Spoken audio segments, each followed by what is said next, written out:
Essa história foi contada por um psicólogo já idoso, com cerca de seus 65 anos.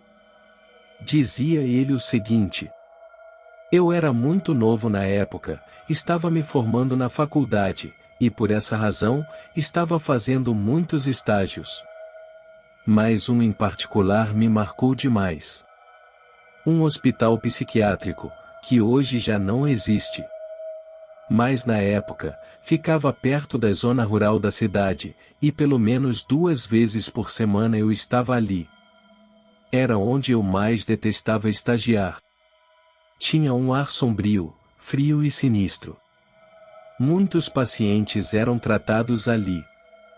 Tratados e maltratados. A medicina psicológica era fraca ainda nessa época e muitos tratamentos eram absurdos, abusivos e brutais. A mídia, porém, era escassa para procurar sobre essas coisas. E a sociedade, pouco queria saber como eram tratados os loucos. Somente as frias paredes daquele manicômio é que poderiam dizer a enorme crueldade que ali presenciavam, se falassem.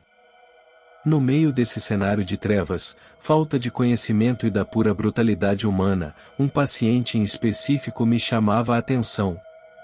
Era Efraim Wagner. Um jovem de pele clara, olhos azuis, corpo magro e esguio, alto, de seus aparentes 20 anos. Pouco mais novo que eu, na época. Ninguém ali ficava perto dele, pois costumava ter surtos violentos e não dizia coisa com coisa. Por esse motivo, ficava a maior parte do tempo, cruelmente amarrado, e uma vez por semana, algum dos estagiários devia observar seu comportamento no quarto. Obviamente, um dia foi eu quem devia observá-lo. E eu fazia isso muito curioso, mas com um pé atrás. Seu quarto era escuro, sem nenhum tipo de iluminação, exceto pelas frestas da janela. As paredes eram todas brancas, e a única beleza ali era o quadro de uma moça loura, muito bonita, que diziam os funcionários serem da falecida irmã dele, a única parente a que se tinha notícia.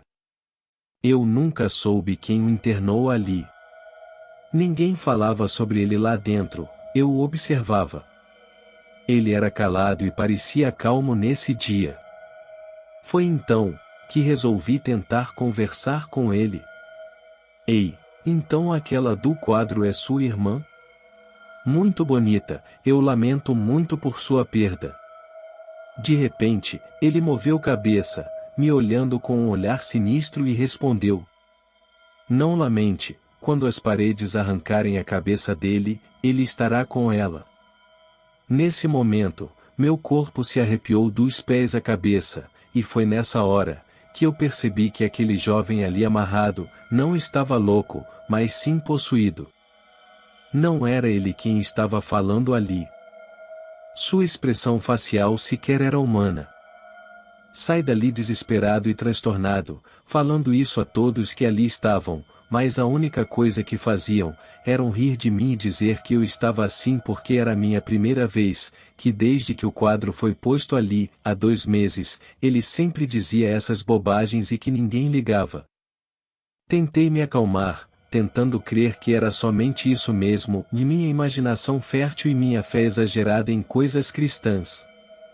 Mas foi um ledo engano. Na semana seguinte, quando foi novamente minha vez de ficar lá, vi alguns policiais saindo do corredor em que ficava o quarto dele, e fui direto perguntar ao meu superior o que tinha acontecido. E essa foi sua maldita resposta: vai ver você mesmo. Só toma cuidado para não perder a cabeça. E saiu dando risada. Fiquei sem entender, mas fui fazer o que ele disse. Ao adentrar o corredor, vi alguns dos funcionários olhando direto para o banheiro e fui fazer o mesmo. Ali, vi a coisa mais pavorosa que alguém esperava ver num local como aquele. Ou não. Dentro do vaso sanitário, estava enfiado de ponta cabeça, até onde dava, o corpo inerte de Efraim Wagner. Sem a cabeça, que havia simplesmente sumido e nunca mais foi encontrada.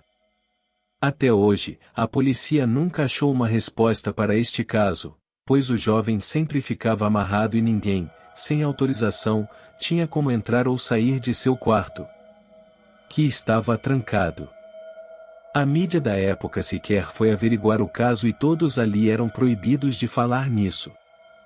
Nunca entendi por quê. O manicômio foi fechado pouco tempo depois, ficando totalmente abandonado.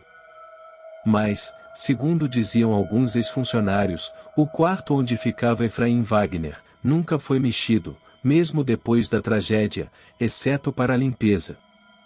Nem o quadro tinha sido mudado de lugar ou retirado. A única mudança, segundo eles, era uma estranha mancha no formato e tamanho de uma cabeça humana ao lado do quadro da bela jovem.